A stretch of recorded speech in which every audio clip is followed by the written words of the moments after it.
Google just announced something new in AI, and most headlines are focusing on the obvious headline feature.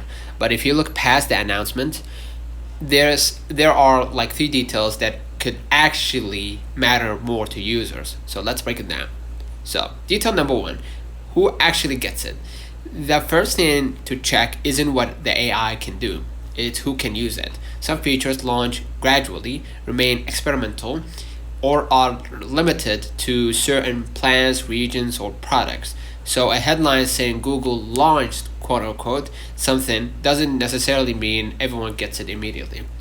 Detail number two, the limits. The second detail is usage limit. A feature can look incredible in a demonstration, but your real experience depends on how often you can use it, which models are available, and what restrictions apply. That's why you should always look beyond the demo. Lastly, what actually new? And finally, ask whether this is a genuinely new capability or an improvement to something Google already offered. Sometimes the biggest change isn't a completely new product.